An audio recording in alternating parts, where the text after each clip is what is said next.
Ladies and gents, boys and girls, welcome. Thursday, November the 30th, 2023, the final day in this month of November. Hope you are all doing well. Chris Phillips here, your host of the Daily Crow of the Spurs Up Show. What an eventful morning it has been in Gamecock Nation as Juice Wells reportedly entering the transfer portal. My goodness, an eventful last 24 or so hours as well, with the portal news really starting to unfold. And it's like I told you guys a couple days ago, this time of year, man, it's crazy with college football and the portal and NIL now.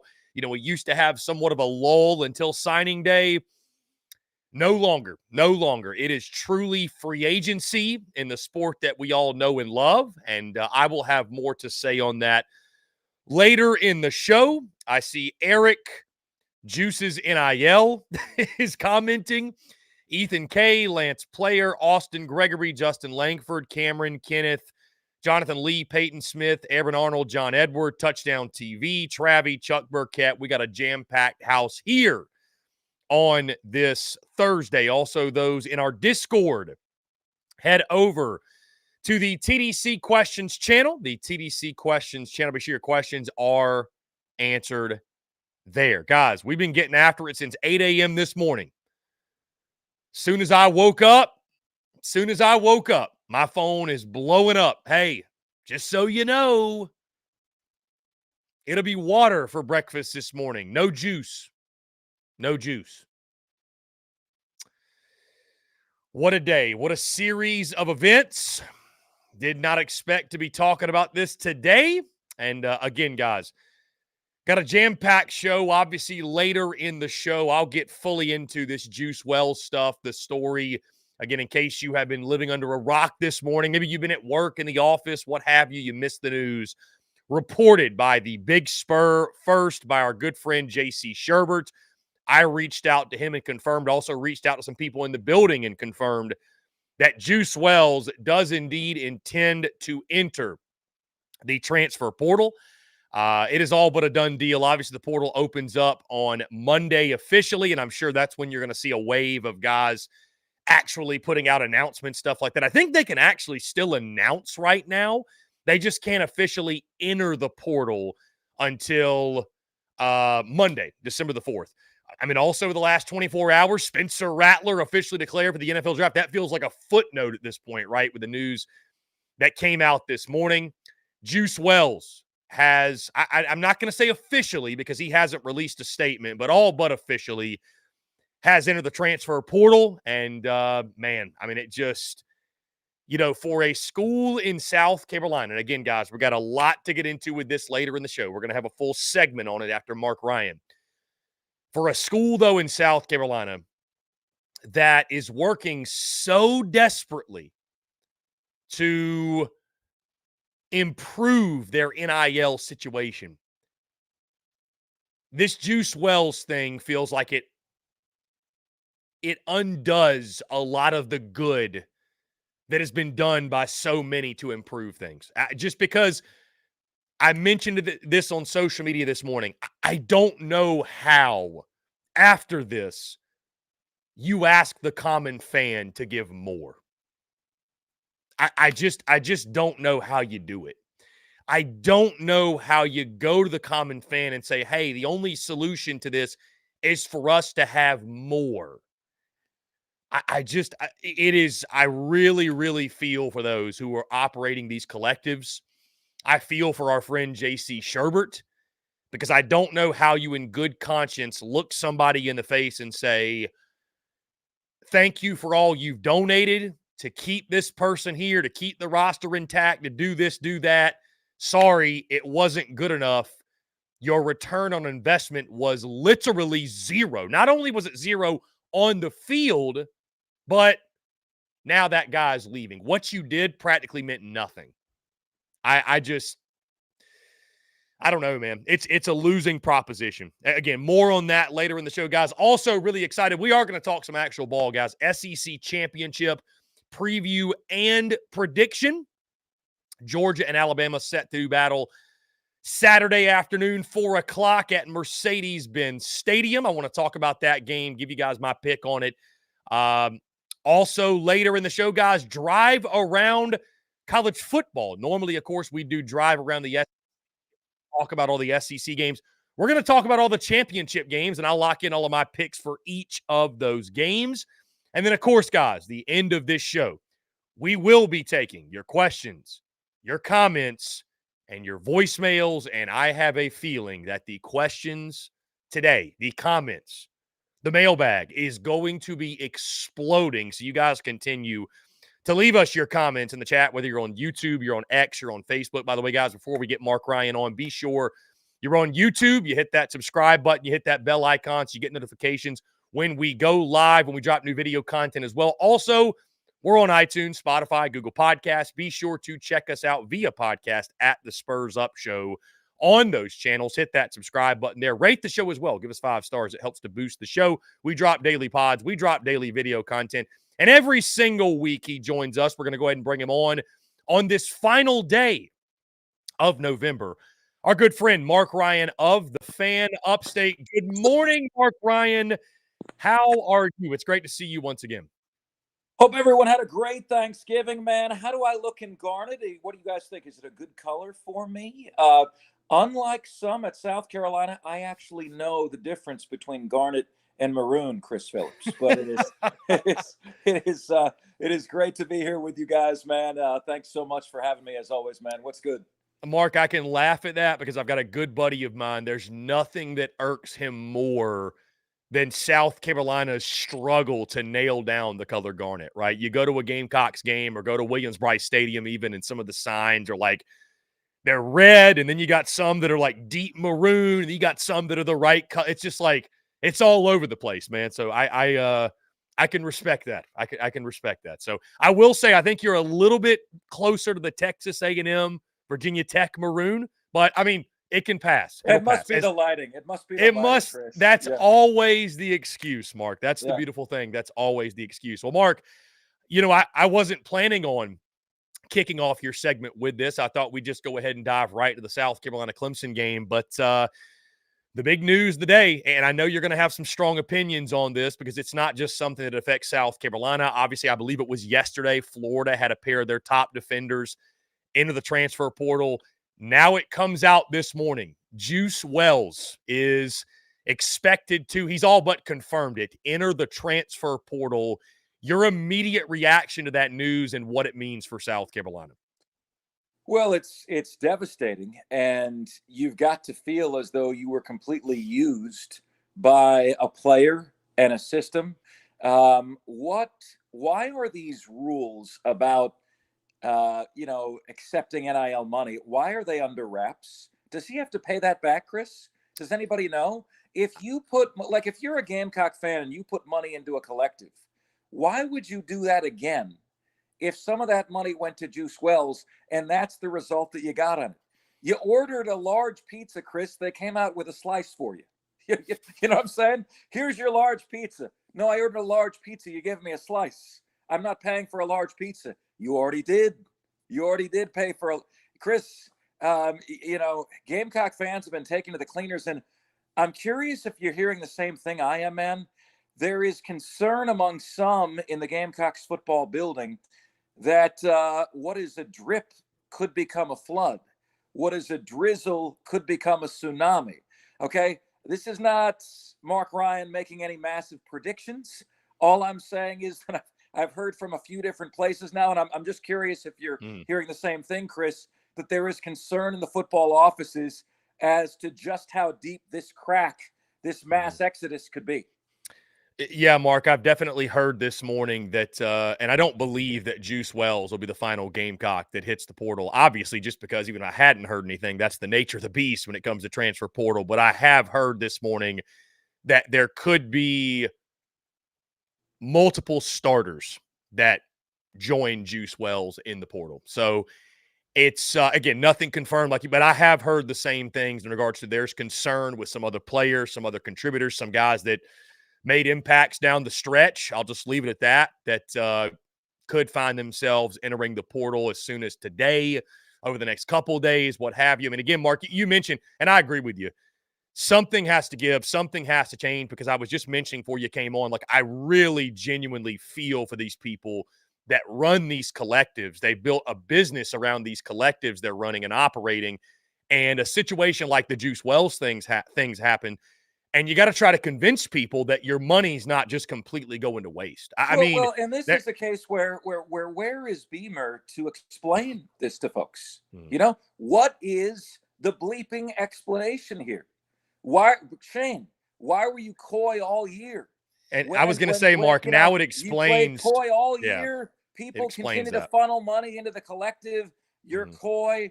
You know what this is, man? It's like there are executives in professional sports. Daryl Morey comes to mind, Philadelphia 76ers, where he will defend the player until the end of time, because in the back of his mind, he knows that in order to get future players, he has to be pro player.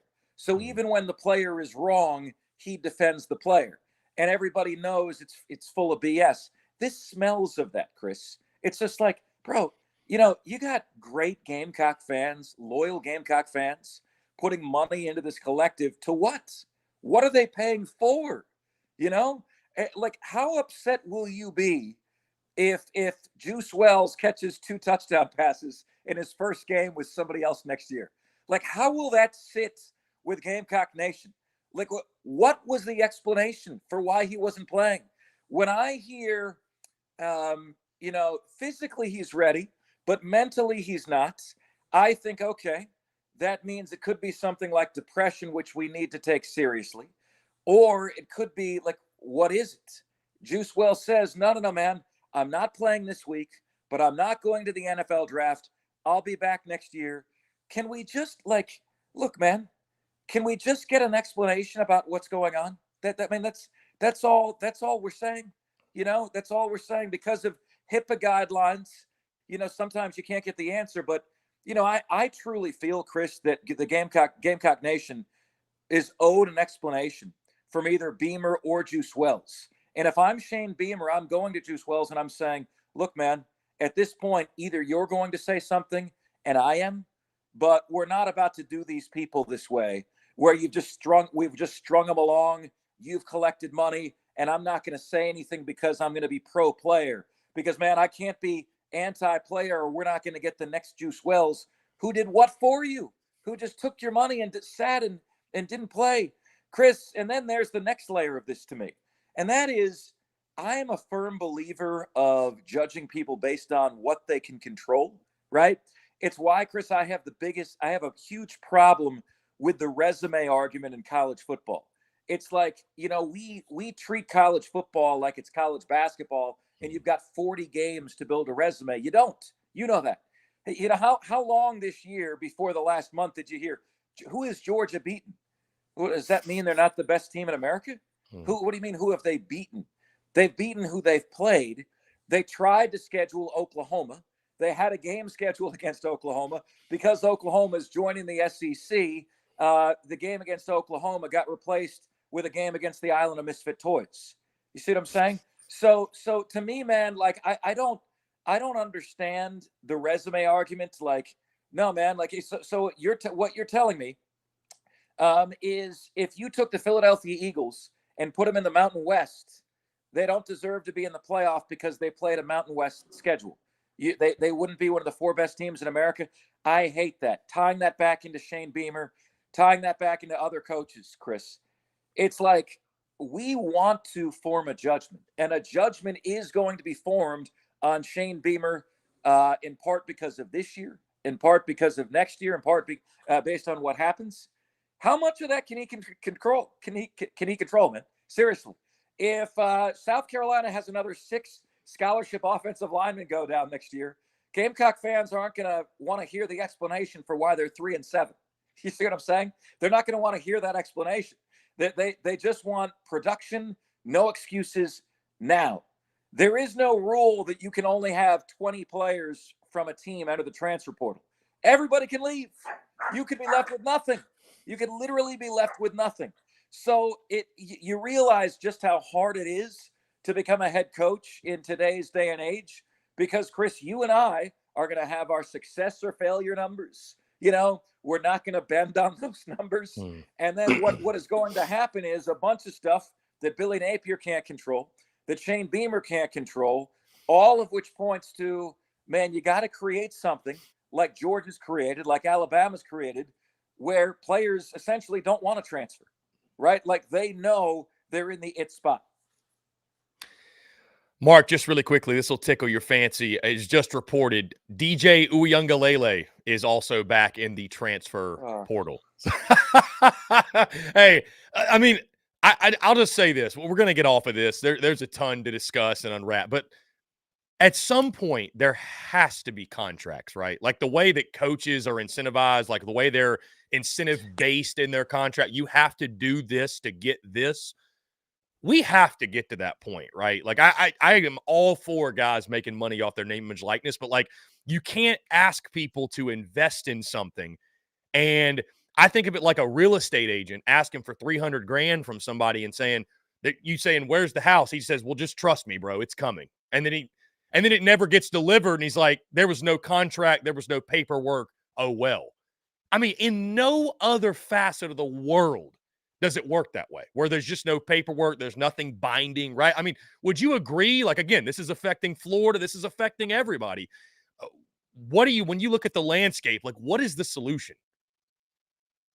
Yeah, Chris, it works the same in sports media, honestly. Like we have deals like athletes have deals. And you get to a point sometimes where the management says, no, we need to sign you now. You know, like pushing this off is not going to work for us anymore, right? Like you do get to those points sometimes, man. My bigger issue, man, is this. Part of our responsibility to young people is to help mold them with a good value system and understanding what the word commitment means. Did you hear Coach Prime's statement today, Chris, that, these guys they don't stay committed to their girl. You expect them to stay committed to a school, right? I mean, how do you expect them to stay committed to a school? Like we are doing a piss poor job of instilling the value of commitments. Now, Coach Prime said what he wants is once a player is committed, he can't take any more visits. It's kind of what Dabo Sweeney does. Don't commit to me unless you're done, right? There's a value in that. But deeper than that, man, is the fact that like we are allowing these kids now to transfer twice without penalty, 3 times without penalty if you become a graduate student. And it just, it creates a ton of social media interest, Chris, but it doesn't create anything in the way of team building because you are piecemealing together a roster every single season. Billy Napier, Shane Beamer, Dabo to a lesser extent because of what he's built at Clemson. But because of this lack of commitment and the lack of a penalty to leave, like there has never been a more weak concept of team in the history of college football. I mean, can you dispute that? Has there ever been a more weak concept of team? I don't feel like playing the bowl game. I'm going to go to the NFL draft. I don't feel like being here anymore. They signed another quarterback. There is no the transfer policy that's in place totally flies in the face of teaching young people the value of commitment, right? Because they don't have to be committed to anything. There is no penalty for a lack of commitment. Well, Mark Ryan, what would you say if he's in a bad situation, bad head coach, buried on the depth charts? You can transfer once without penalty. You can transfer twice and sit out a year. Okay? If you use your one get out of jail free card, you damn well better pick the right choice the second time. You see what I'm saying? So it's a joke, man. It really is a joke. And due to absolutely being petrified of another lawsuit, the NCAA has washed its hands of all this. Oh, you get a transfer and you get a transfer and you get an extra year and you get an extra year. And now you got 6th, 7th year players on 4th and 5th schools. And college sports now, Chris, is worse than free agency in sports. At least they have salary caps. At least they have moves that they can and cannot make. There is nothing you can't do anymore. $1 to $2 million to rent a player for a year. Chris, I'm just riffing right now, but I will say this to you, man. The Gamecocks better not go after KJ Jefferson. That's the last thing they need. That's the last damn thing they need right now. You know, it is the most selfish act, and we saw Will Muschamp do this. His final year, right? Went with Colin Hill over Helensky. How did that work out? I'm just curious. How did that work out? Colin was it Colin Hill? Is that Colin right? Did I Hill. get that Yeah, right? not well. Colin Hill. Okay. Colin Hill will one day be the answer to a trivia question because I feel like only diehard fans are those that are involved in some sort of South Carolina media. But if you're not in the Palmetto State, 10 years from now, you're going to have no clue who Colin Hill For was. Will Muschamp, it was Colin. For Will Muschamp, it was Colin died on that hill. You know, Indeed. Yes. that's what it was for Will Muschamp. But look, man, you got to think about not what's best for you, Shane Beamer. What's best for the program? You know, fans thinking very surface level, Chris. Not all fans, but some. Oh man, KJ Jefferson. Wow, man, that'd be tight to have him at quarterback. Yeah, until he makes his next transfer, until it doesn't work out again. How about build around the guys that have committed to your program and truly want to be part of your program? You know, is it best for South Carolina to have another Band-Aid, another rental, especially when this dude has a very similar skill set to Lenora Sellers? Or is it best to play Lenora Sellers? Now, that decision, man, could be the difference between winning 7 games next year and 5. But I'll still tell you this. I'm rolling with Lenoris because I want to develop something. I want to build a team, a core. And if the Gamecocks go after KJ Jefferson, what that tells me is that Beamer has made the same desperation play that Muschamp did with Colin Hill, and that he's more concerned with saving his own ass than what's truly best for the program. Do you agree? I think that's a very interesting take, Mark Ryan. I said this, and I actually posted a clip on this morning. I agree with you. I don't think South Carolina should be seeking out a quarterback to come in and start. I don't have an issue with adding KJ from the sense of competition because it worked out well for Ole Miss. It pushed Jackson Dart to be the best version of himself. So I would agree with you seeking out a guy like KJ Jefferson who's probably asking for the money he's asking for as a starting quarterback. I can't imagine he's going somewhere not to play. I would agree with you. But I had not made the Muschamp Colin Hill connection till you brought it up, and I mean it's fair. I mean it's very fair. So well, look, it's nobody's saying that KJ Jefferson and Colin Hill are on par in terms of a talent standpoint. Right. That's a great disservice to KJ Jefferson. At the same point, man, you consider where this Gamecock program is. You want to build something, man. You know, you want to build something. You want to build a core. You want to establish something. You know, Spencer Rattler allowed the Gamecocks, for the most part, to bridge a gap without the wheels falling off in the program, right? Now there's much better recruits coming in. Now you have a chance to build something. I'm here to tell you, Chris, if Beamer signs KJ Jefferson, it tips me off that he's desperate. And it also tips me off that even though we haven't gotten the announcement that Beamer's coming back this year, right, that we might as well. Because you guys know my theory. When you have to announce that your coach is coming back the following year, he's 1 year away from being fired. That would be the most desperation of desperation moves. And to me, it's clearly not what's best for the program. And I had Gamecock fans defending Will Muschamp when he went with older 24-year-old veteran quarterback to try to save his own ass. And it did nothing good for the program. Nothing. Build through Lenora Sellers. That's your guy. That's your star. It is true you may not win as many games with him next year. Guess what? That's okay. Build something for the future. And to your point, Mark, and again, we're looking ahead to 2024, and we're talking about something that may or may not even happen. But to your point, I'll say this. You went 5-7 with Spencer Rattler this year. If you go 5-7 with Lenora Sellers next year, you can at least spin it as, to your point, we're building a core with our young guys and we're building for the future and we're going to pop off in 2025. If you go 5-7 with KJ Jefferson after doing that, I don't know. I don't know that you'll be back in 2025. So that could be the implications of that decision. Mark, we've gotten this far and haven't even talked about the game. It's funny, the Carolina-Clemson game kind of feels like the footnote now for some reason because of everything that's taken place this week. I mean, heck, we're not even going to get into Spencer Rattler declaring for the NFL draft. That was news over the last 24 hours. But let's talk about the game specifically.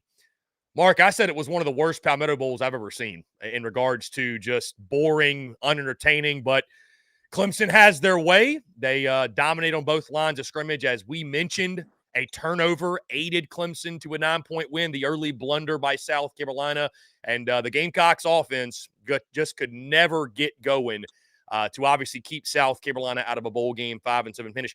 Your overall thoughts on the game, what you saw, and your biggest takeaways from Clemson's victory over South Carolina? I couldn't believe how easy it was for Clemson. I couldn't believe how easy it was, Chris. If you had told any Gamecock fan, Clemson's not going to score an offensive touchdown in this game, okay, before the game, you would have had Gamecock fans dancing naked in the streets, Chris. Naked in the streets, sure that they were going to win. How do you explain? Now, I know Clemson's got a defense and Florida does not, but how do you explain scoring 39 points against the Gators and 7 points against Clemson? There was not a single moment in that game where I felt like Clemson was threatened. Not a single moment. There wasn't a single second in that game where especially when you start with the fumble 6, right? Return for a touchdown. There was not a single moment where I felt like Clemson wasn't going to win that game. And that's a disgrace to have that game at home. I've got all these Gamecock fans floating me stats. Beamer's 8-1 at home in night games, And then I got my friends at BetQL in Las Vegas telling me the night game stuff doesn't matter, man. Like it just really doesn't matter. So anyway, Chris, I'm sure you were surprised as well, right? 7 points you're surprised at. You're surprised that Clemson can win the game without scoring an offensive touchdown. You're surprised that, Clemson could essentially shut it down. They could essentially shut it down. They could run their offense going 30 miles an hour the whole game, in a car that's capable of 120. They cruised at 30 miles an hour the whole game because they didn't have to do anything else. And when you've got a QB as mistake prone as Cade Klubnik is, why would you do anything more than what you had to see right there? That was the most surprising thing to me, man, is that, and I won't even blame Rattler for this, is that they were able to give him so little time and so little protection with a defense otherwise playing very, very good football for the Gamecocks. They weren't even able to threaten, man. I mean, I remember Beamer saying after the North Carolina game, you guys are going to look bad who make fun of this offensive line later in the season. I'm still waiting to look bad, Shane. I'm still waiting. Can you wake me up when I look bad, Shane? Okay. Please wake me up because I felt like I was watching the damn North Carolina game all over again. It's funny, Mark, you bring that up because I'd honestly forgotten about that comment until you just reminded me. Yeah, no, it is funny. You guys are going to regret it. You guys wait till you see how good this offensive line is. Yeah, and I mean, it brings me to this, Mark, because you asked me this on your show on Monday, and I mean, it goes without saying, though, that, from the opening snap in Charlotte to the final whistle against Clemson, the season was an utter disaster, and it was a cataclysmic failure, as you've said many times, and I don't think anybody can have any debate or banter against that, if you will. And to your point, I was surprised the overall flow of the game. I thought South Carolina at home at night, I picked Clemson to win, but I thought it would be much more of a fight, a competitive game, because even though that game was a 9-point loss, Mark, it felt like a 90-point loss. I mean, it really South Carolina at one point, Mark, after that touchdown in the first quarter, it was mid-fourth quarter, and I think they had like 2 yards after the first quarter. I mean, literally just could do nothing, negative play after negative play. When you look back on this 2023 season, Mark Ryan, year 3 of Shane Beamer, a year that we all deemed was so important, need to get to 8 wins. The goal is 9-3. You finish 5-7. Briefly, in your own words, your biggest takeaways or what you're going to remember most from the 2023 season, and the temperature of Shane Beamer's seat now going into 2024. This guy, James Kendall's cracking me up. Can you take it easy on us today, Mark? It's pretty rough, and a few of us are about to eat broken glass. James, don't do that, brother. Don't do that. Don't do that. This was the year where Shane Beamer got his reality check, where the honeymoon ended between he and Gamecock fans. He has been incredibly loyal to the Gamecocks in a way that most of the players on the team have not. I understand. In a program with a fan base that has been kicked as much as Gamecock fans have been kicked, wanting to hitch your wagon to someone who truly loves you and is loyal to you. I get that. I get that. At the same time, value and appreciate what it means to have expectations for your program, right? Chris, I think Billy Napier is in an identical position to Shane Beamer. And the difference is Billy Napier just finished year 2 and Beamer finished year 3. Shouldn't be that way. Shouldn't be that way. The difference is the expectation.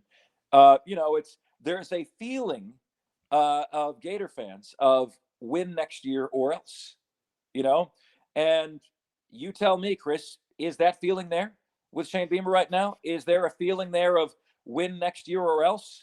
If not, there should be. But and again, how much of this can Beamer even control? Certainly, if there's a mass exodus of players from your team, you're not doing something right. I heard Josh Pate say last night about Billy Napier. He's like, Florida's the most undisciplined, inconsistent team. And I don't get the sense that's who Billy Napier is. So something about his message is not connecting with the program. And he said that I'm not Mr. Fire the coach guy. You're not going to hear that on this show. But I do not feel good about the Billy Napier trajectory at Florida right now. And he said that. Well, to me, where Beamer is at South Carolina should be the same place that Napier is at Florida right now. And there damn well better be pressure for him to produce next year. A second straight losing season with the Cupcakes that are in the non-conference schedule next year for this Gamecocks team. Who is it, Chris? Wofford State, Eastern University. Wofford, Old Dominion, Akron, and then there's Vandy in SEC play. So to your point, that's 4 wins. So I think 5 and 7 are worse for Beamer. And to your point, Mark, and I mentioned this yesterday, and I was surprised there wasn't more pushback from people because I just seem to be able to ruffle feathers, no pun intended, with Gamecock Nation. I think Beamer gets till 2025. What pains me in saying that is if they go 5 and 7 next year, he should be fired. At a program with real expectations, he would be fired. Let's establish one thing too, okay? If he wins 5 and 7, goes 5 and 7 next year, Chris, that means he won 1 game. One real game, yes. One real game, yes. 4 wins are baked in to that schedule, okay? This is an 8-game schedule. Gamecocks are starting 4-0. So if he finishes 5 and 7, that means he went 1 and 7 against the real games on his schedule. Okay? There's no, he went 6 and 6 this year. That's good. That's garbage. Are you kidding me? 2 and 6. He had, the 4 wins baked in, 4 preseason games. You went 2 and 6. Oh, good year, bowl eligible. Come on, man. Come on. So, Chris, you're saying right now, 5 and 7 next year, you want him replaced. Do I have you on record as saying that? No, I'm not going on record on that. 4 and 8 or worse, and I think the seat is scorching. I've been the fire the coach guy, Mark, before. I'm not trying to start the campaign right now. I say let the season play out first. No, I'm not saying that at all. I'm just saying that, again, I think he gets till 2025. I think in a program with higher expectations, that record 5 and 7 or worse would absolutely get him fired. I don't know that at South Carolina it will, but I'm not ready to go on record and say that I said fire Shane Beamer. Forgive me. I was the fire Muschamp guy, Mark, for 2 years, and it was rather exhausting. So I'm gonna hold off on that take. But to your point, to the point you said, to the point that you said, I think the seat is warm. As it should be. You shouldn't go 5 and 7 and have a comfortable seat. It should be warm. And we said on Monday's show, I think 7-5 or better needs to be the expectation 2024. Because, Mark, to be fair, you bring him back after 5-7. Well, year 5, people aren't going to care you went 5-7 the year before. They're going to say, if you don't go 9-3 or better, you're out, right? Or Right. at minimum Right. 8-4. So, like, you at least have to build to that. Going 5-7 again, or God forbid worse, isn't building to that. So, depending on how things shake out the rest of this portal cycle, depending how it looks next season, 5-7 with 6 blowouts. I mean, I don't want to go on record and say fire Shane, but I'm just saying the pressure is going to keep ramping up. That's all I'm saying. That's all I'm saying. Yeah, you gotta go. If 5-7 this year, 7-5 should be the minimum expectation next year, and then it should move up from there. All right, if you're Beamer.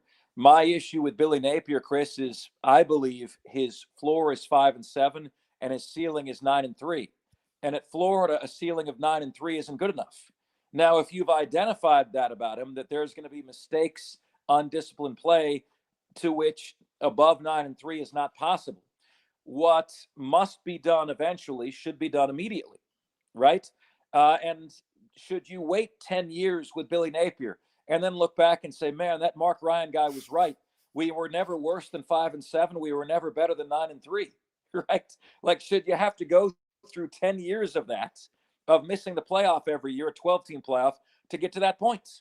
The expectation from Gamecock fans is to make a playoff, right? The bowl system is about to be worse than it's ever been, Chris, especially when we go to 12. I mean, it will literally be the Pro Bowl. It'll be viewed as like a flag football game of the bowl games to those teams that don't make the playoff. So it's going to be the haves who make the playoff and the have-nots who don't. And Gamecock fans rightfully expect to make a playoff. Florida fans expect to make a playoff every year. Every year that you don't make the 12-team playoff, it's going to be a bust. It's going to be a failure. Anyway, brother, that's where I'm at. All fired up. Don't like the direction of college football. Don't like where this is headed. There is no concept of team anymore. And you know who loses in that? You, me, and all the fans who long for the days when it really meant something to be a Gator, to be a Gamecock, to be a Tiger, right? Well said, Marc Ryan of the Fan Upstate. Mark, I'm going to get you out of here. I appreciate you being gracious with your time, my friend. Really good stuff. Sure. And I know you guys are going to have a jam-packed show today, 3 to 7. Marc Ryan, the Fan Upstate. Check him out at Marc Ryan on air on social media. Mark, appreciate you taking the time, my friend. It's always a blast. Always, guys. Thanks so much. Be well. Yeah, man, we'll talk soon. Great stuff, guys, from our good friend Marc Ryan of the Fan Upstate. Again, he's always bringing the heat, and on a day like today, I mean, yeah. So, by the way, I'm going to echo. He asked me, am I going to go on record and be the Fire Shane Beamer guy? Absolutely not. I'm not saying that. We can talk about this more, if you will, later. But all I'm saying is 5-7 or worse, back-to-back 5-7 or worse seasons would get you, in year 4, would get you fired at most SEC schools. A lot of them. Over half of them, I would argue. I'm not saying that's what South Carolina should do, but you got to win. You just got to win, man. You got to win. You got to win now. Nobody knows that more than Shane Beamer. Guys, we're going to jump into a quick break. On the other side, I'm going to give my full thoughts and takeaways and dive into this Juice Wells thing and the transfer portal, and maybe there's more on the way. Who knows, guys? All that and more on the other side. You're tuned in to the Daily Crow. The Daily Crow is also brought to you by our friends over at A1 Air Quality Consultants. Headaches, coughing, running nose while in the office or just in your home. Call A1 Air Quality Consultants to have your air checked today. From Columbia to Asheville, Anderson to Charlotte, they are your breath of fresh air for all of your air quality needs. Be sure to give them a call or shoot them a text today at 864-619-2092. That's 864-619-2092. You can also contact them via email at a1airqualityconsultants@gmail.com. Be sure to check them out. We thank A1 Air Quality Consultants for their love and support of the Spurs Up Show, and tell them that Chris from the Spurs Up Show sent you.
That's your Dougie, ho.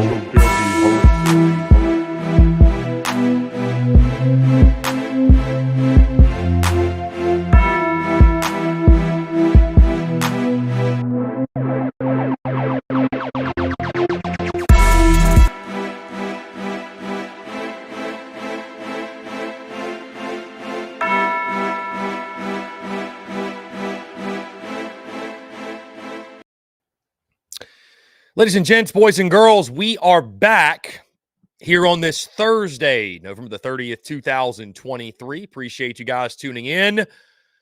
A ton going on. I see your comments rolling in, guys. Continue to flood the chat line, whether you're on YouTube, you're on X, you're on Facebook, what have you. Also, guys, 843-790-3377. That is our text line, and you can leave us a voicemail. We'll play those later in the show, last 30 minutes or so in our daily mailbag segment. So much to get into here on this Thursday. And the big news that took Gamecock Nation by storm this morning, first reported by our good friend J.C. Sherbert over at the Big Spur.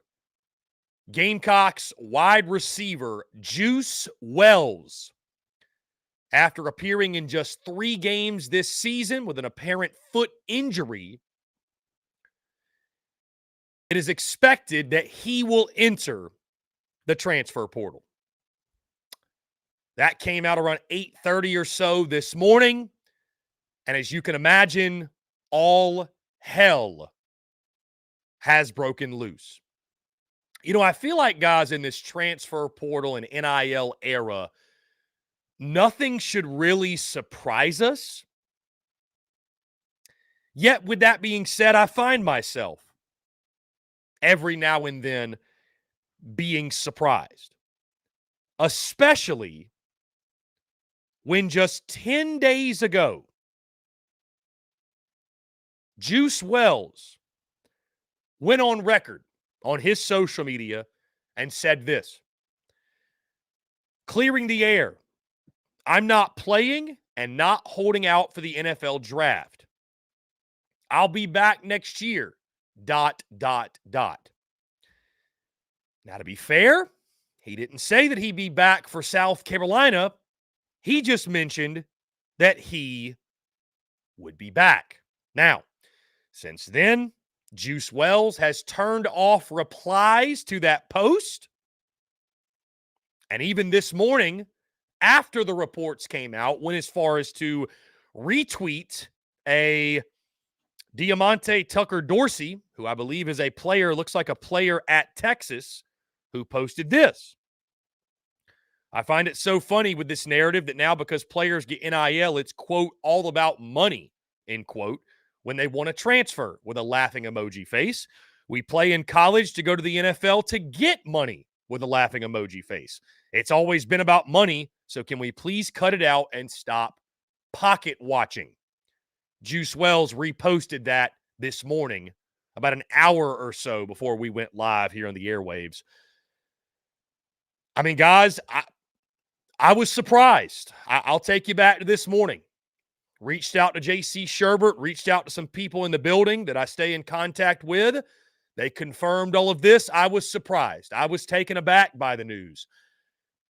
And then I started thinking about the Juice Wells saga beginning back in August with his supposed foot injury. And I know that Juice Wells was injured. Heck, I defended that Juice Wells was not healthy. He shouldn't have been playing early on. And Shane Beamer, admittedly, I think somewhat strung Gamecock Nation along, saying he might play with the gamesmanship thing, right? We saw Juice Wells on the field against North Carolina, against Furman. Wasn't the Juice Wells we were so accustomed to seeing. Then the Georgia game happened. And I think at that point, Juice Wells, the hit he took, really was injured. Now, as the season progressed and folks started wondering, where is Juice Wells? Where is Juice Wells? What is the status on Juice Wells? And you just could not seem to get a straight answer from anybody, especially Shane Beamer.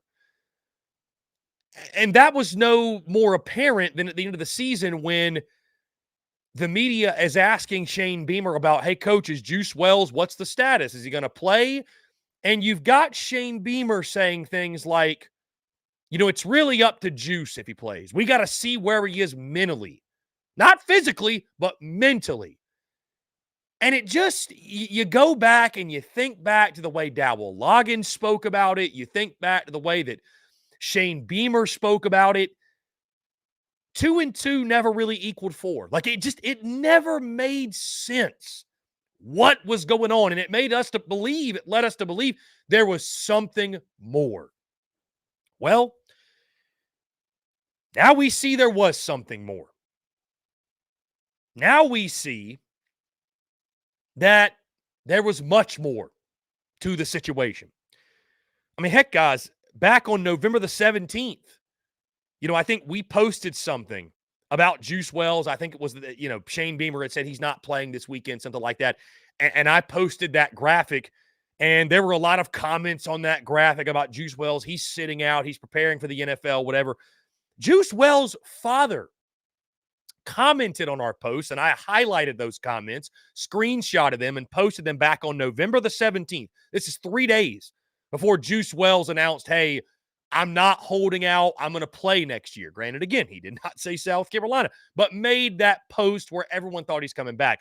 Juice Wells' father said this on November 17th, replied to a comment and said, if you know anything about my son, he's a warrior, wants to be on the field more than anything. Why don't you do yourself a favor and stay off of his Instagram? He was out there working out, working hard, and when you work hard, you play hard.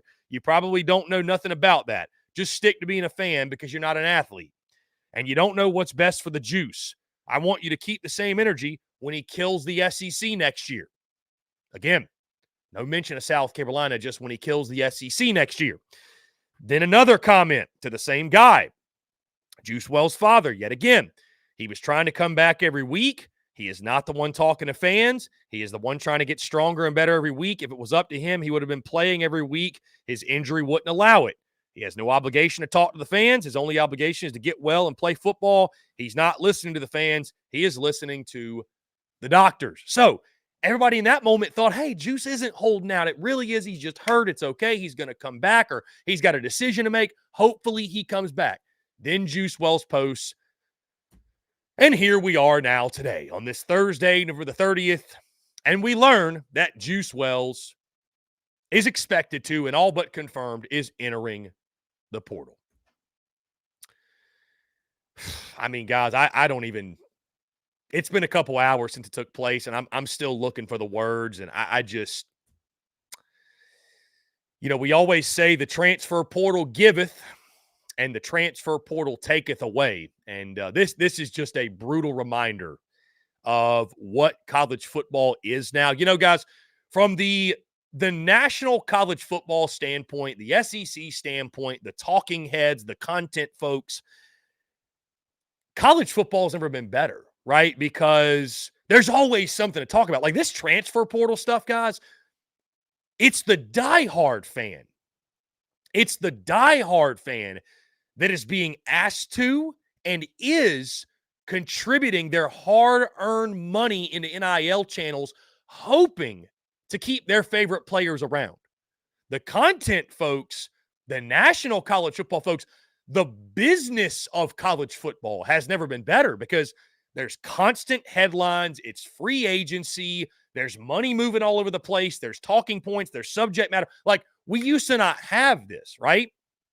By now, we were on to college basketball, and you might get some recruiting stories here and there. There might have been a change at head coach. There might have been a change at a coordinator.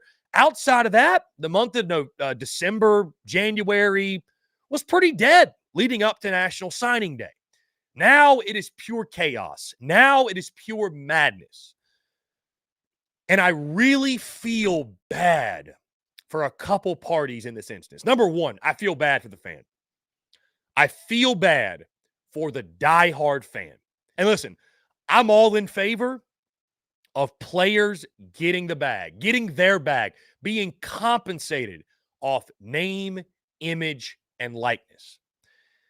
And I feel like we had a very similar conversation last year when Jaheim Bell hit the portal. And guys, I did not think a player could be more universally disliked by Gamecock Nation than Jaheim Bell was after the stunt he pulled with the selling the t-shirts and then 7 hours later hitting the portal. I think it's fair to say that Juice Wells has now taken that mantle. Juice Wells has taken over as number one on Gamecock fans' shit list. I mean, there's just no other way to put it, man.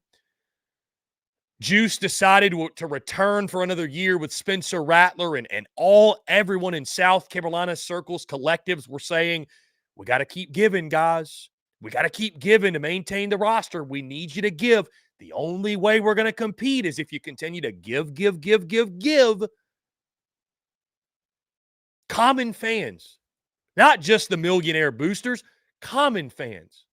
Fans that could take the money they're donating and probably go on a nice vacation, take their family out somewhere.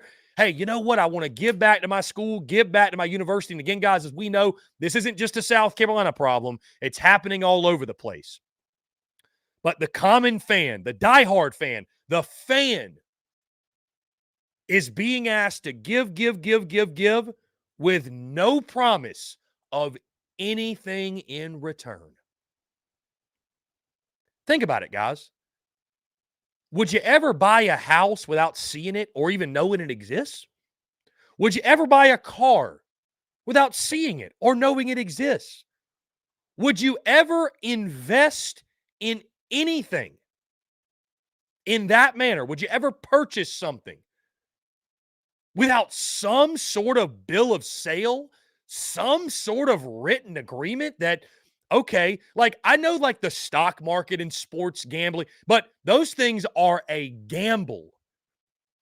It's not supposed to be this much of a gamble that the money you're giving is going to be used to the point where your favorite players are going to stick around. I mean, it's just, there's no contracts. There's nothing in writing. Juice Wells just pockets the money.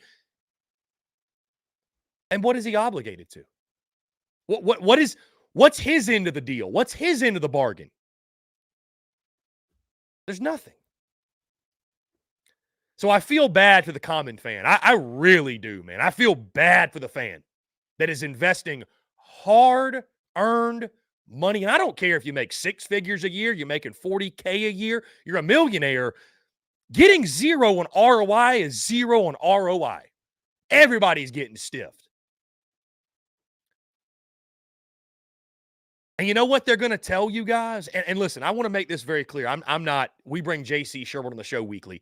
I'm not pitching against the collectives of any SEC school or in college football in general. Everybody's got a job to do. The collectives are in place to be the middleman between the fan and the players and make the fans feel like and give them a channel to support. Because it's all about NIL and the portal now. But man,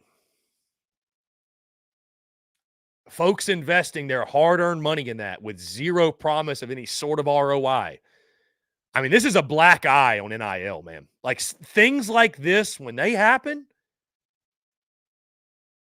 I feel for the folks at the collectives as well. Because you know what they're going to tell you guys? Hey, guys, the only way we can stop this from happening in the future, the only way is we got to give more. Give more. With still no promise of return on investment. I mean, I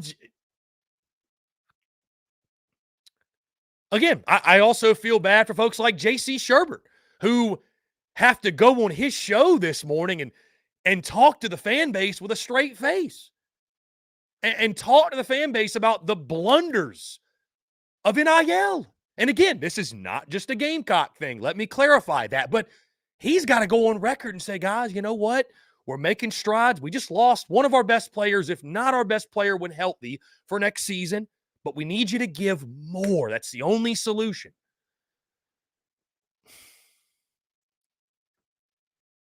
Give endlessly, or maybe give hopelessly. It just feels like a losing proposition.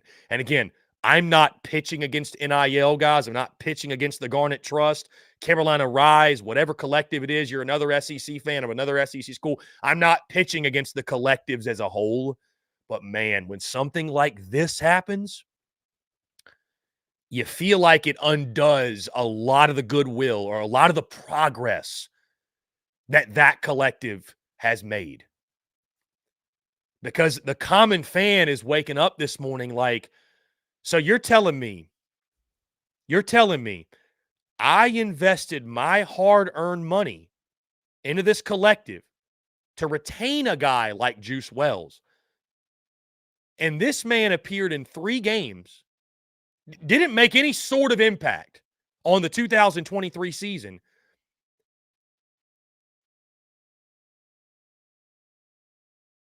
Pulled a fast one on me, told me he was coming back, or at least made it seem that way, and now he's gone.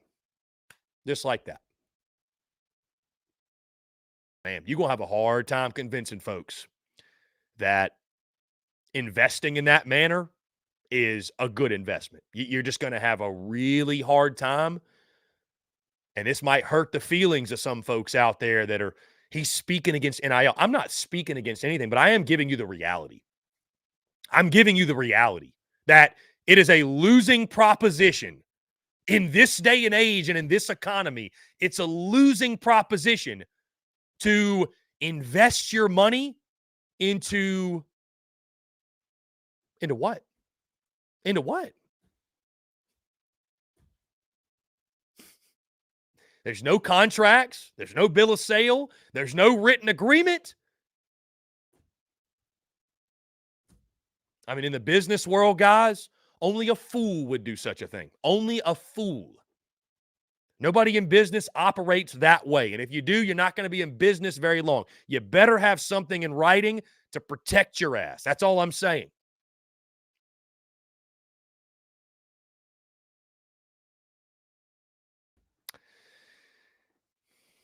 Either way, from the football side, guys, I mean, I don't have to explain to you all why it is so demoralizing and so, I mean, after a 5-7 season, Shane Beamer has to have a positive 2024. He has to have a turnaround year. He has to, at minimum, make a bowl game.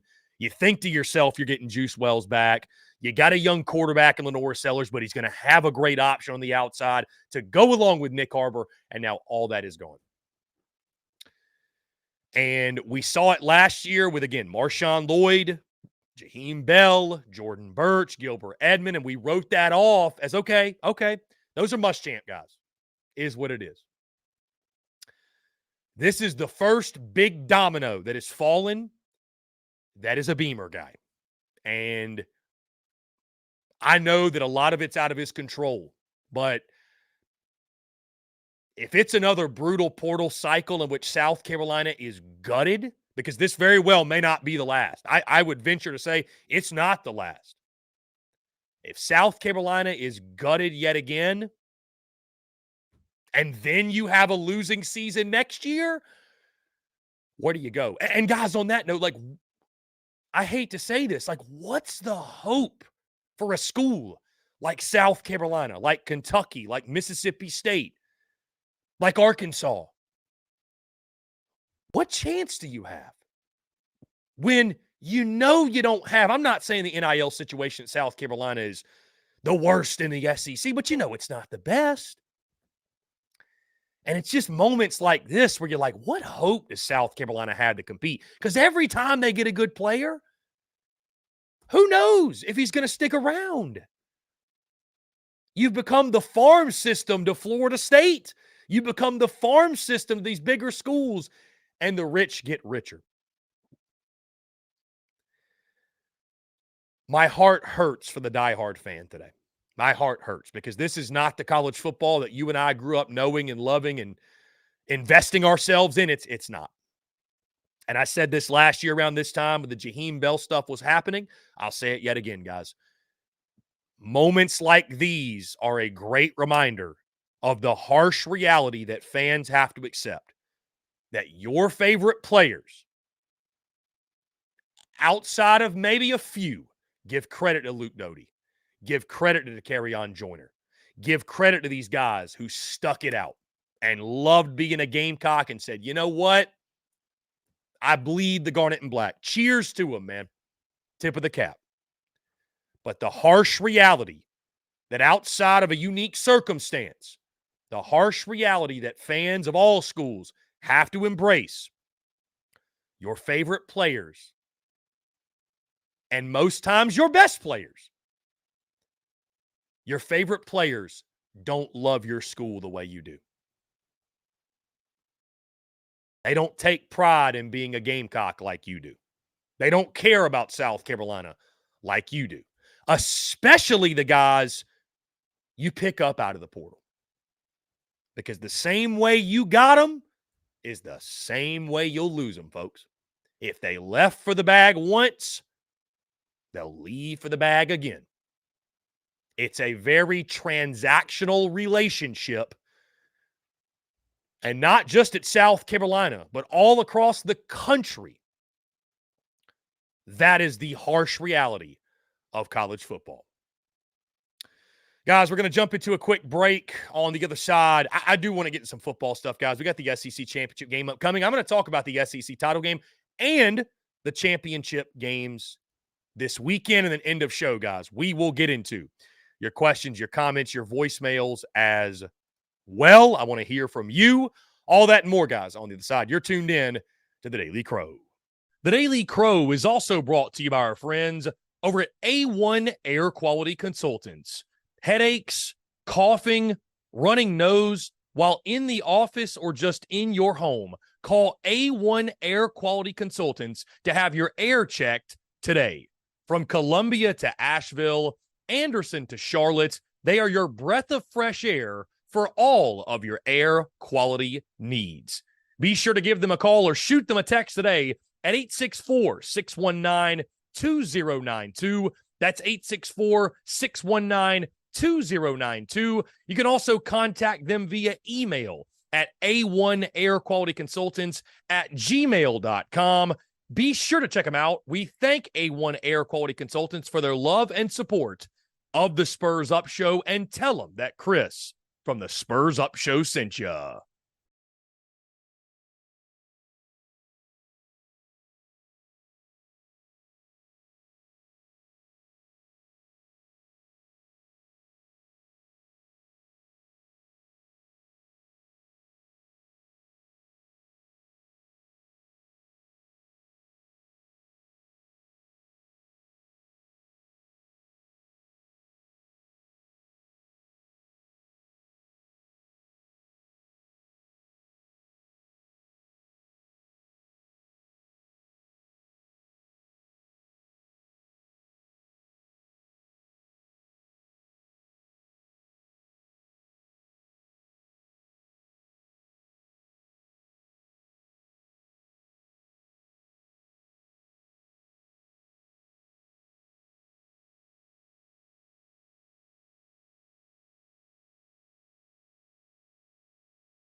That's your Dougie ho.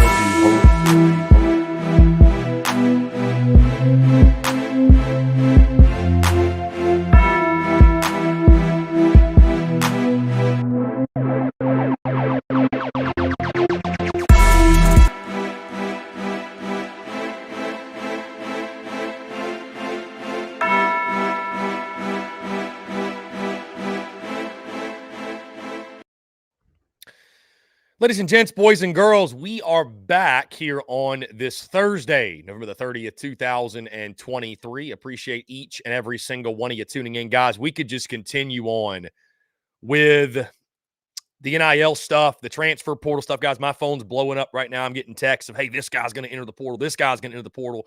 This is rumored. That's rumored.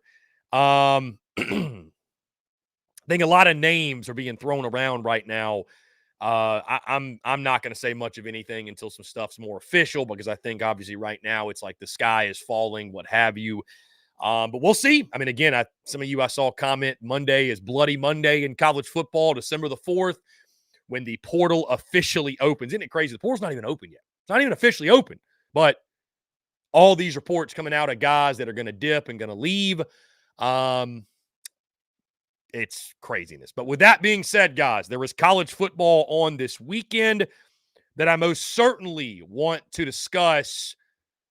Georgia and Alabama will do battle for it all on Saturday in Atlanta, Georgia, the SEC championship at Mercedes-Benz Stadium. Guys, I don't have to hype this game up. The college football playoff implications, Kirby Smart against Nick Saban, the two big bad beasts in the SEC, right? Where it's funny how the more things change, the more they stay the same.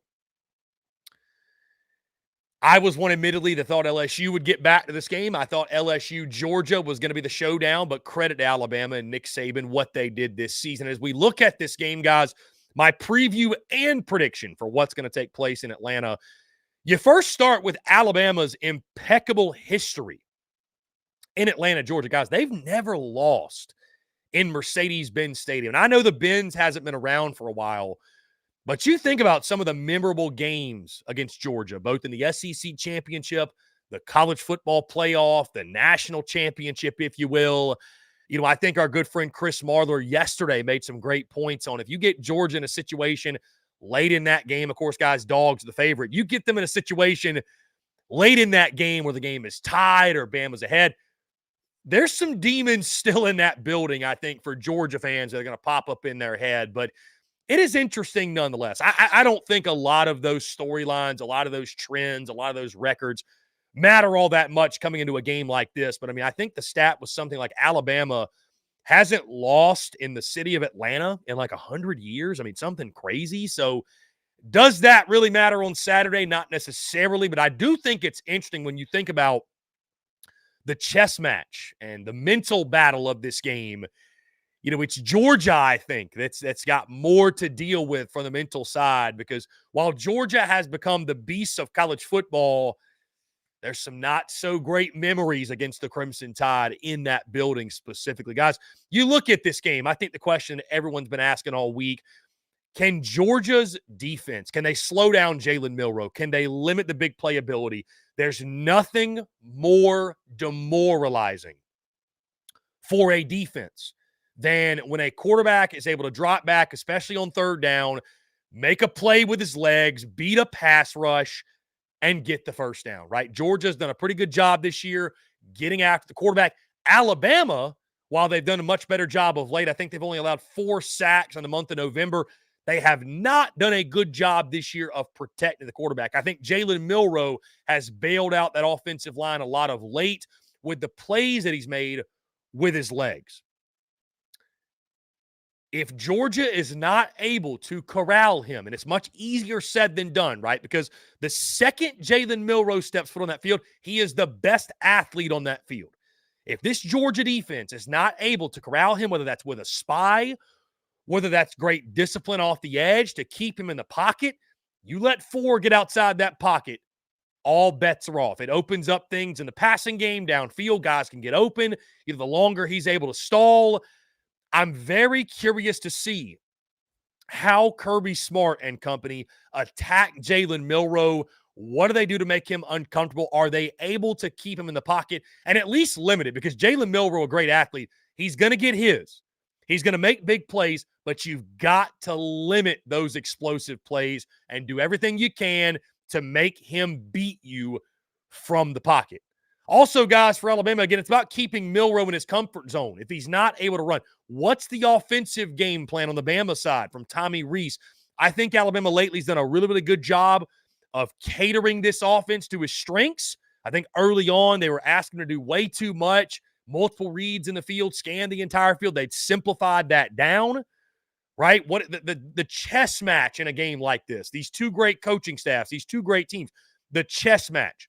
What does Alabama do? Are they able to lean on the running game more than maybe other times earlier this season, right? But it's interesting, guys, and it shows where we are, I think, in college football, that neither one of these teams, and the irony of this is that Bama talked about all preseason playing bully ball. We're getting back to bully ball. But, guys, this is the modern day and age of college ball. You're going to throw the football downfield, right? I mean, Alabama certainly has used the deep ball. They love throwing the deep ball with Jalen Milroe. I don't know that you look at either team in this game and say there's going to be this hard-nosed running game. One of these two teams is going to have a back that carries it 35 or 40 times or what have you. Jace McClellan obviously has done a really good job for Alabama at the running back position, giving them a competent running game. But, you know, it's about not having to ask Jalen Milroe to do more than he's comfortable with. Tommy Rees done a really good job with that of late. Going to be interesting to see, though, if that is the case yet again in this ball game. Speaking of pass rush, speaking of line of scrimmage, guys, is the pass rush of Alabama able to get after Carson Beck? Georgia has done a phenomenal job at protecting QB1 this season. But again, guys, the fun thing about this game, neither side has seen a defense like the one they're playing this weekend. Carson Beck, I believe, only sacked 10 times this year. You know, we've all seen the fantastic season he's had kind of quietly also. And he's got a great array of weapons to throw to. Of course, Ladd McConkey, Brock Bowers. They didn't play last week against Georgia Tech. I don't think that much matters. I don't think that matters in this game. I think those guys are going to play. There's nothing that's going to hold out Georgia's best playmakers in this game. Is the Alabama pass rush, Dallas Turner, those guys, are they able to get after Carson Beck? Because, again, this is by far the biggest game of Carson Beck's career. And sometimes weird things can happen in a game like this when the nerves get rolling. And the best way to do that, get pressure after the quarterback, see if Carson Beck maybe does some things that are uncharacteristic to what we've seen this season. Guys, I'm mentioning all these great matchups, man. Again, it's good on good. It's elite on elite. The matchups on the outside, Georgia's wide receivers against that Alabama secondary, both these secondaries have been so good this year. I do think Georgia's got the more deep and talented wide receiver room. Very fun to watch. What can Ladd McConkey, Marcus Rosemary, Rosemy, by the way, I messed that up last time. Marcus Rosemy, Jack Saint, Brock Bowers also. Dylan Bell, what are those guys able to do on the outside for Georgia? And again, that great Alabama secondary. I think we're going to see a lot of big plays in this game. I think you're going to see a lot of offense in this ball game, back and forth. These two teams trading blows. That matchup's going to be a lot of fun on the outside between the Georgia receivers, the Bama secondary. Guys, I moved to this when you talk about this game. I saw a lot of pushback and a lot of resistance when we dropped our position unit comparison for these two teams, and that I gave Georgia the nod when it comes to coaching. I thought it was pretty well understood that at this point, Kirby Smart right now, Nick Saban's the GOAT, but right now, Kirby Smart's the best coach in college football, guys. Right now. I'm not saying he's the GOAT long-term or he's done more than Nick Saban. But right now, today, Kirby Smart is the best coach in college football. Now, if that's the case, and we're going to continue to say that that's true, you got to win on the field, right? You got to win on the field.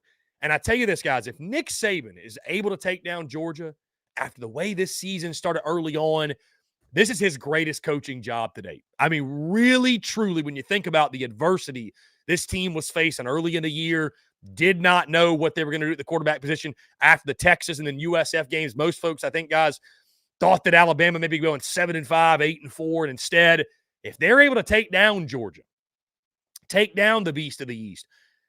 What that would mean for the coaching job that Nick Saban's done this year. But I think if Georgia wins, I think it solidifies that Kirby Smart is indeed the best coach in college football right now. Again, I would say that right now after winning back-to-back national titles, it would only reaffirm that that is the case. Guys, again, the over-under in Vegas of 54.5, I think that's the total right now. It may have gone up. This has the feelings of a higher scoring affair for sure. I mean, when you talk about all the great athletes that are going to be on the field for both Georgia and Alabama, it's hard to see this game not going up into the 30s, if you will. I don't see a defensive slugfest. I do think you're going to see both offenses have their way. It's going to be about which defense can make that big play. We also mentioned, guys, earlier on the college football playoff implications that are on the line. Guys, Georgia wins, they're in, no duh. Alabama is fighting for their postseason lives, their playoff lives. And a great question, too, guys, we could debate next week or whenever, if it does happen. Even if Georgia loses, are they still in? You think about it, guys. I saw this post on social media, and I was like, they've got a good point. There's a better chance that Georgia stays in, even if they lose, than there is a chance that Alabama makes the playoff if they win. If all things stay consistent in how far Bama has to go to get in. But either way, Bama has to win this one to have a chance. Not that this game needs any more juice to it, any more excitement, any more anticipation. And oh, by the way, guys, it's the last SEC championship game as we know it. No more East and West, no more divisions. This is the last SEC title game as we know it. So with that being said, guys, my prediction in this game. Again, I think this is going to be a high-scoring game, a back-and-forth affair. I think it's which offense, which team flinches first. I do think you're going to see Georgia have answers for Jalen Milroe. I think it's going to be tough sled affair. I think you're going to see Carson Beck make some mistakes, right? I don't think he's seen a pass rush like this year. I don't think he's seen a defense like this year. Georgia cannot afford to get off to the slow starts that have haunted them all season. Nick Saban and Alabama are too good. They're too good to start slow and overcome that like you have all season long. So Georgia's got to come out of the gate. They've got to come out of the gate strong. I think they will. I think this is a classic back and forth offensive shootout. I think you're going to see great playmakers on display in this one. I think Brock Bowers, his matchup with the Bama defense, I think that's one that makes a massive difference. And guys, admittedly, it's just hard for me to pick against Georgia until we see the back-to-back national champions lose. 29 straight wins, I believe it is, for the Dogs. And so with that being said, I am going Georgia in this game. Lock me in. I've got Dogs 31, Alabama 28. I think Georgia does just enough. I think it'll be Alabama that flinches on the biggest stage. And I think Georgia. I think for Kirby Smart and company, for the Georgia fans, for the Georgia program, this game is still personal. I think this game against Alabama, this still means a lot. Even after winning back-to-back national titles, there's still going to be that chip on the shoulder. There's still going to be that edge that, hey, we've got something to prove, and there's nobody better in college football at motivating his football team in situations like that than Kirby Smart. So, again, for those reasons, I've got the Dogs winning the SEC title, taking down Alabama by a final score of 31-28 at Mercedes-Benz Stadium. Guys, we're going to jump into a quick break. On the other side, we'll go ahead and dive into the mailbag, guys. I've got my predictions for all the championship games. Maybe we'll move that to tomorrow because I definitely want to get into today your comments, your questions, your voicemails, of course, here on this Thursday, guys. All that and more on the side of this break. You're tuned in to the Daily Crow. The Daily Crow is also brought to you by our friends over at A1 Air Quality Consultants.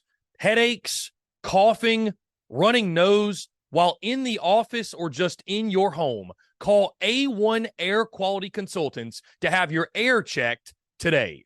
From Columbia to Asheville, Anderson to Charlotte, they are your breath of fresh air for all of your air quality needs. Be sure to give them a call or shoot them a text today at 864-619-2092. That's 864-619-2092. You can also contact them via email at a1airqualityconsultants@gmail.com. Be sure to check them out. We thank A1 Air Quality Consultants for their love and support of the Spurs Up Show, and tell them that Chris from the Spurs Up Show sent ya.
Muscle doggy ho.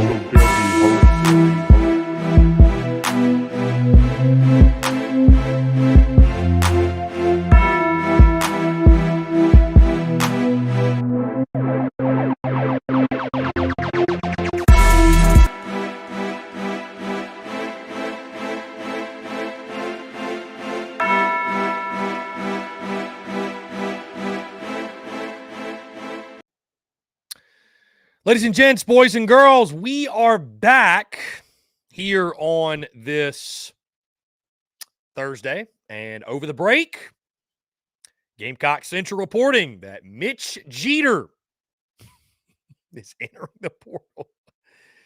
Holy smokes. I mean, what a day. What a day. Sheesh. What a day, folks. Mitch Jeter is entering the portal.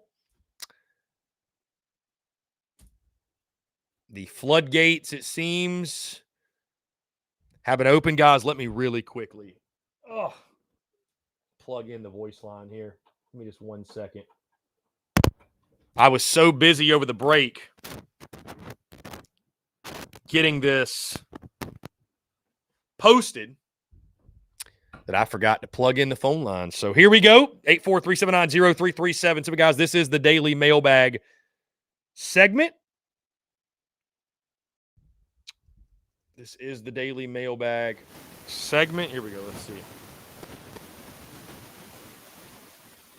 I'm going to mute you guys for just a moment as we get this.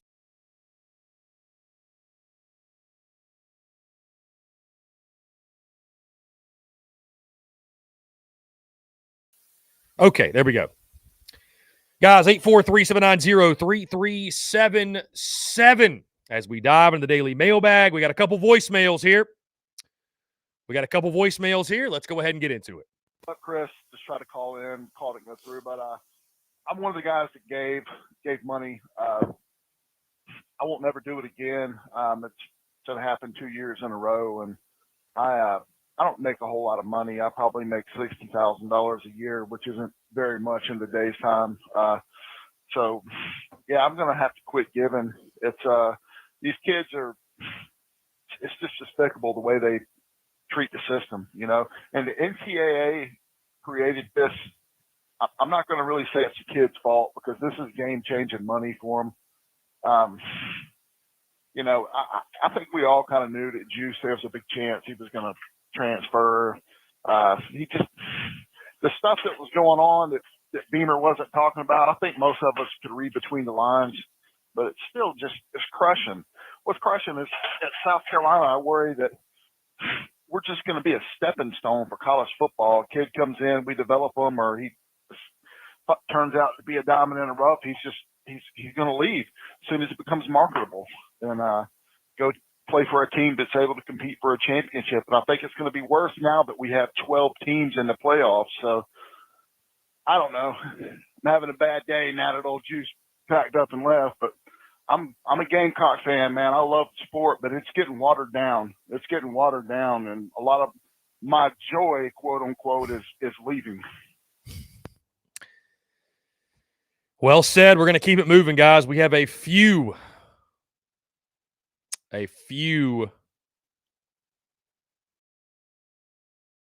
voicemails here. Here we go. Hey, Chris. My name is Michael. I live in Walhalla, South Carolina, right in the dead center of Clemson territory. Oh, I have been listening earnestly and just very dedicated to all the Gamecock shows, whether it be Gamecock Central, the Inside the Gamecocks, and the Spurs Up show, just trying to be optimistic and stay in the know of all things Gamecocks. And I'm going to be honest with you, when I heard the news this morning that Juice was going to enter the transfer portal, I was a little bit peeved at first, but I mean, you got to look at it like this.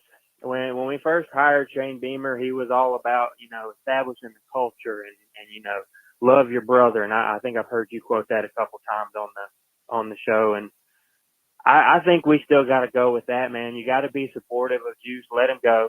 You can be pissed off that you donated money to the NIL funds, and you know you got to expect some changes with that regard. But as far as him as a player, him as a person, let him do what he needs to do for himself. And beyond that, encourage the culture, because like Mark Ryan said, you got to build something. You got to build something to where the players won't leave. Encourage the culture. And recruit people to fill his spot, because there's players out there from other teams that are going to look for another spot as well. And when they come in, whether it be for a year, 2 years, if they got 2 years left, encourage the culture. Love your brother. Make them want to play for South Carolina because it's a fun place to play, and then you feel like you're appreciated when you're in South Carolina. I hope this helps. Hopefully I'll get to hear my voice on your podcast, and hopefully you don't roast me too bad when you hear my voicemail. I love the work you're doing. F the haters, because you seem to piss off a lot of Gamecock fans, but, I mean, you just tell it like it is. And we'll see what the transfer portal has for us here in the next couple of days. Keep it up, man. Looking forward to 2024. Peace out. Good stuff. Good stuff. We're going to keep it rolling. Got a couple voicemails today. Hey, looks like we're going to be in a I think that was the guy. He called twice. Here we go. We got one more, and then we'll get in your questions. Hey, Chris Bailey from the 1009 podcast. One of your new friends. We talked about it on the podcast, but Dabo is starting to let heads roll. Got Thomas Austin leaving O-line coach and our DN coach so far. So we talked about it, and it looks like Dabo is making moves. I know it's the South Carolina show, but always got to be concerned about your rivals. So just letting you know. Okay. Dabo making moves as well. Folks in the upstate calling in. So what a wild day. What a wild day. There's more rumors of more guys that are going to hit the portal. I'm going to just say this, guys. Here's my overwhelming takeaway from all this. And I think Shane Beamer's the right guy for South Carolina. I still believe that. I'll believe that until the day that I don't. I think Beamer is South Carolina's guy. But let me just make this point. I understand college football has gotten to a point where it's all about the bag and it's all about NIL and it's all about shopping yourself around. But what South Carolina fans were sold on when Shane Beamer was hired, great culture. He's going to fix the culture and make this the best culture in all of college football, right? That's number one. And number two, he was going to surround himself with elite coordinators.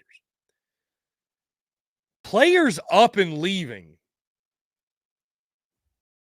I'm not going to say it's in this day and age, it's a complete indictment that your culture isn't great. But if some of the names start to come out, if some of the names depart that we're hearing, it makes you question the culture. It does. You can't help but question it. And so if the culture isn't great, then what's the value in having a coach like Shane Beamer that's his MO, is to build a great culture? Because here's what Shane Beamer has to win with. He doesn't have a great resume. His dad does, but he doesn't have a great resume. He doesn't have rings. He doesn't have successes in other places, right? He is building this all as he goes. So, I mean, if the culture's not great, if the culture is not overwhelming, then what is the point? I just, what is the point?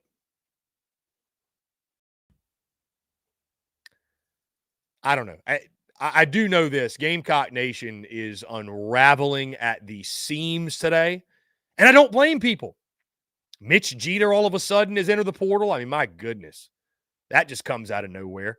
I understand the kid was a graduate, but somebody saying he can't come back. I feel like he can come back. I could be wrong there. I could be very wrong. I don't know, man. Let's get into your questions here. Sorry, I'm just somewhat there's so many questions. Chuck Barrett says, Chris, the rumors are rampant. The whole team is entering. Tonka, Nick, etc. Coach Ford says, who knew that an unqualified head coach and coordinators fired from every job would end up like this? Guys, best way to get your questions in today, our text line, 843-790-3377. I would say that's the best way for your questions to be seen, because there are so many here today. It's going to be tough to get to them all. Travis Allen texts in, says, guarantee you Juice goes to FSU. They have used us as a pawn for the last 2 years. Indeed. Let's see. Josh says, good to great players in middle and bottom feeder schools will be picked up by big name schools every single year. 100% tampering, and that part should not be allowed. Yeah, again, guys, I really do feel for the diehard fans. I do. I mean, there's just, guys, I hate to say it, but there's just no point in getting attached to any player at this point. There's no point in it. You never know, because you just never know. I mean, Mitch Jeter's hitting the portal. Mitch Jeter is hitting the portal. Coach Ford says, F all this love your brothers crap. Call it what it is. It's becoming an NFL farm league. Cocky Twine, I told you, Chris, it was something fishy about Juice. Beamer is not the guy. I said it. Bradicate43 says, I don't think you could ever ruin college football, but NIL just said, hold my beer. The rich will get richer unless they rein this in. How would a team be able to compete with larger markets? Ruination. Maybe Savell was right. Maybe the culture isn't all that great. Brewer Nation, I'm starting to agree with Coach Ford. If the culture's gone to shit and he's lost the locker room, he needs to go. He can't coach. Billy Cotton says, Ray Tanner, you can thank for all the hires. Don Staley's the only good one. Adam says, culture and love haven't done anything for this program. Time for Beamer to grow a pair and get tough. Enough of kicking coolers and crying in post-game press conferences. Tim Fulbright, Beamer's constantly talking about love in the locker room. Only love I'm seeing is for the money. Let's see. Hey, Chris, T-Buck, Kane Bay here. Man, you're exactly right about the culture push by Beamer. It's all about money now, and seems like we're just a stepping stone for lower-level guys who show out, then leave us after they get the bag. Juice's NIL. Someone sent a super chat. Where is it? I tried. It was you, wasn't it, Juice's NIL? Was it you or somebody? Let's see. I'm scrolling. Here we go. Dale from East Tennessee. How about Dale? Hey, Chris, it's Dale. Tell Juice we want him up here. Oh, my goodness. USC Edits had this to say earlier. Our program's falling off the cliff, and Chris is talking about Alabama versus Georgia. What percentage of your audience cares about Bama against Georgia? USC Edits, I've been talking about SEC ball all season long, my friend. I love SEC football. I love college football. I love sports in general. I'm not going to not talk about the SEC championship. And USC Edits, if you're surprised by that I would be talking SEC, you probably haven't been paying attention over the last couple months, over the last couple weeks. You probably haven't been paying attention. So, anyways, I'll leave it at that. Anyways, let's see. Peyton Smith, it's starting to resemble Formula One racing in the fact that you have smaller teams like Force India competing with Mercedes and Ferrari, Blue Bloods against the peasant schools. What a shame. Gilmer the Great, Beamer has to beat one of the following next year. OU, Bama, LSU, and Mizzou. Coach Ford says, man, they're agreeing with me all of a sudden.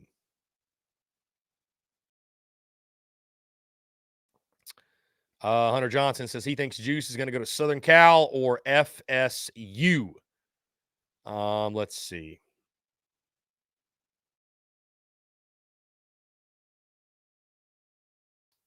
Big Tree Babalade just tweeted, well, shoot. That's it. This is the time of year, right, where you really look into, like, what does this mean? What does that mean? Somebody's saying that Mitch Jeter wanted $50K to stay. I mean, bro, that is just unreal, man. Crazy work indeed. Yeah.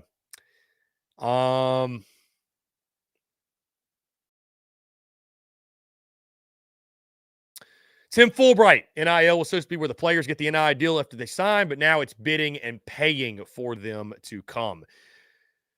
Barwick says college football has no joy anymore. It makes me actually sad. Again, guys, you can call in, leave a voicemail if you want your voice heard. You can also text the number, 843-790-3377, in case you want your voice to be heard today. A lot of questions on the show today. Ruination says, dude, loving your brother has equated to this shit show. Let's see. Jeff Gullidge, he texts him. Hey, Chris, it's Jeff. We need to drop the culture stuff and viewing this like Lane Kiffin does, where he said there's no point in building a culture when I basically have a new team every year. Whew, that's harsh right there. That's harsh. That's harsh. Somebody texts in, is Juice leaving for NIL or is he leaving for an opportunity to get a chip? Guess he won't know until he decides where he's going. I mean, listen, Juice Wells is the guy who came to South Carolina for NIL. Also an opportunity to show what he's worth, show that he's SEC caliber, right? Compete at the highest level. But, I mean,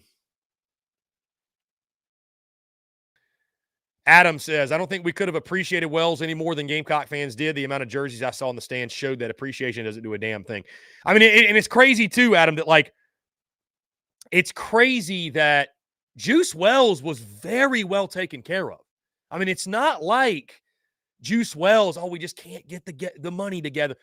Bro, Juice Wells was posting on his Instagram driving like a freaking, I don't even know what, Maserati or something, like partying in Miami. Like, this dude had plenty. This dude had plenty. And I'm not trying to watch a man's pockets. I'm not doing that, but I'm just making the point that it's not because South Carolina could not give him what he needed or what he wanted or any sort of thing.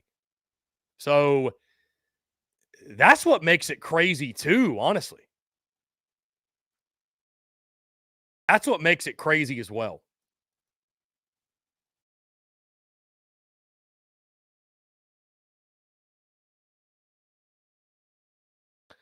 Again, guys, 843-790-3377. That's 843-790-3377. You can call that number. You can text that number. Unfortunately, guys, I think this is just the beginning. I really do. I think there's more guys on the way out. Welcome to college football 2023. Texter says, why would all the guys that are rumored to enter the portal want to play for a DC that isn't putting them in the right position to succeed? Juice has always been a self-centered kid. No surprise there. Harsh comments from the texter. Texter says, we're in meltdown mode. I believe Beamer's lost the team. It's only going to get worse. This is Chris Floyd from Florence, Carolina Security Pros. Has Beamer lost the team? I mean, that's hard to believe, isn't it?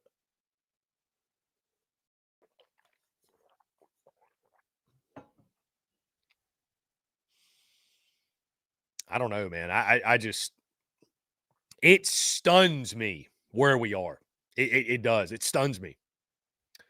Juice's NIL. God, give some joy to your favorite NIL collective, guys. Thanks. Go Gamecocks.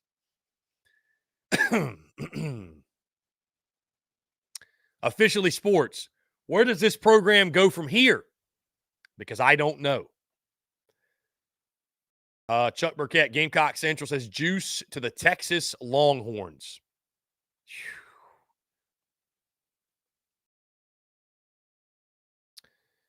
Jeff Gullidge says, I know it'll never happen, but if this Beamer thing fails, we should throw bags and hire Kiffin. He gets it when it comes to the portal NIL. He doesn't like it, but he gets it. I mean, you have to get it. You have to get it, right? You don't have a choice. Texter, any rumors on guys we will get in the portal? I wish I had more on that. I really do. Texter, it's Bedinger and Latta, and it's a tough day. Thank you for the great coverage. Thank God our basketball team is better this year. Texter says, hi, Chris. Anthony from Hinesville. If Clayton White goes, do you have anyone in mind that you would like to see as defensive coordinator? I don't have a short list. I thought Zach Arnett would be a really good hire. I don't think he's been hired by anyone yet, so that could be a good move. I don't have a short list yet, though. Texter, I'd hate to be in charge of raising money for Carolina's NIL. Their job just got significantly tougher. Yeah. Yeah. I mean, 110% that job got tougher. I mean, because what's the value proposition? What value are you leading with? Give to NIL because why? Because why? So that your favorite players can up and take the bag and go get another one? Why? Why do it? I mean, think about the sacrifices that the common fan makes to invest in NIL. And again, this is not me pitching against it. Like, it's the reality, guys. It is what it is. But like, the reality also is like, there are common fans that maybe you're sacrificing a vacation. Maybe you're sacrificing investing in your 401k. Maybe you're sacrificing, a new car. You're sacrificing a new set of golf clubs. Like, I don't know. Like, there's a lot of things you're sacrificing. How do you pitch to people moving forward that sacrifice is worth it? I feel for the common fan, and I really do. I feel for the folks running the collectives. But at the end of the day, the realistic scenario about NIL is this. And again, I can't stress this enough. I'm not telling you not to give. I'm not telling you to not support the collectives. That's not what I'm doing. But I'm not a collective, guys. I'm going to tell you exactly what I think about it and how I see it. I'm sorry, but if there's no bill of sale, if there's no written agreement where at least I know what I'm getting myself into and I know what this deal entails, if there's none of that, if there's no contract, guys, I'm not investing my hard-earned money into something. You know what we call that in the marketing world, the business world? That's a sunken cost. That is a sunken cost, which means that is money that you are spending that you know more than likely you're never going to get back. And so, listen, some people are okay with that. Some people are fine with that. It makes them feel good to invest in the collective, give back to the school, what have you. But for those people that are 50-50 on the edge and it's, finances are tight or whatever it is, I don't know, man. I mean,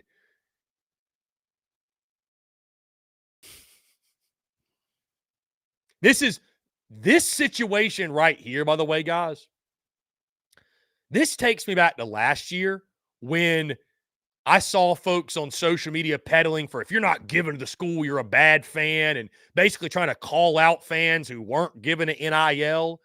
I'm talking about these are folks in the Gamecock space. I know this happens everywhere, but I saw this firsthand. Y'all probably know who I'm talking about.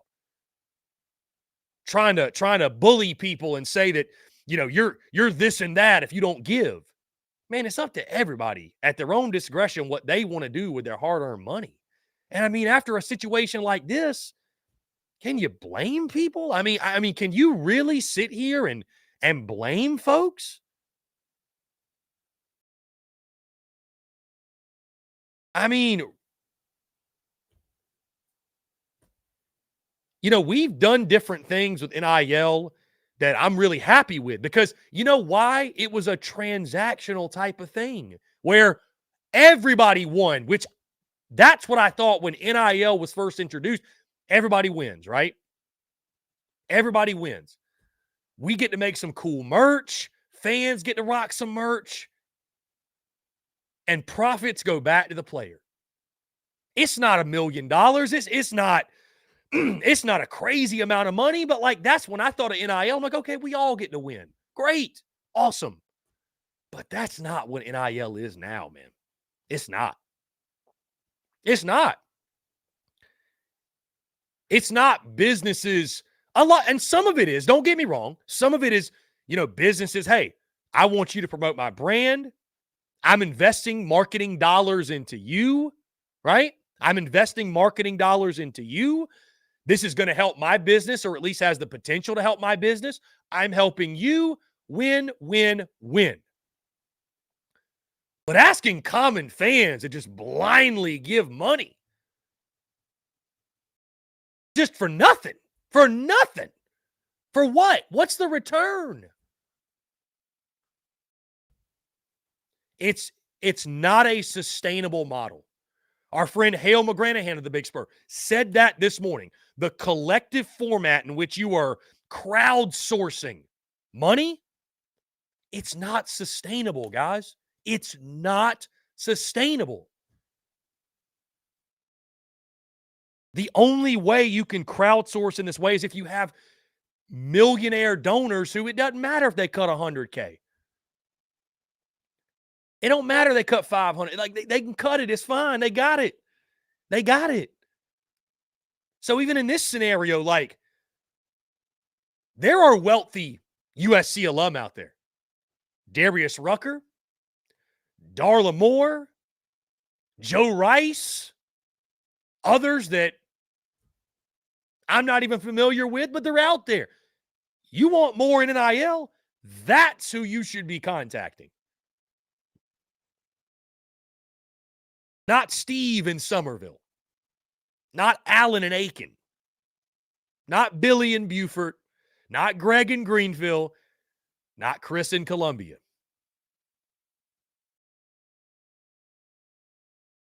Asking common folks who are working their asses off to provide for their families, put food on the table, they're trying to take care of their families. Many of those people, the same folks who are investing hard-earned money and traveling to games and buying tickets and buying tailgate spots and investing in the Gamecock Club and offer a product that hasn't been great historically. It's just not the move, man. It's not the move. And I understand the point we're at. I understand that what I'm saying is probably falling on deaf ears because you have to ask for the money. But if you're going to be a collective and ask people and tell people, hey, listen, this is just the way it is, respect the way it is, the common fan's going to push back and say, well, respect that you can F right off. Respect that you ain't getting another dime from me. Especially not after something like this. So I don't know the solution, guys. I do know one thing. Again, there's got to be something in writing. Has to be. I've been rambling, guys. Let me get into some texts here. Coach Ford texts in. If we fire White, what makes you think Beamer will do better than Loggins at DC? Oh, this is actually back in October. Anyways, Coach Ford just texted this. The NIL started as schools make bank off kids. They need to get paid. Let the schools pay a profit share plan. Hire Art Briles as well. Okay.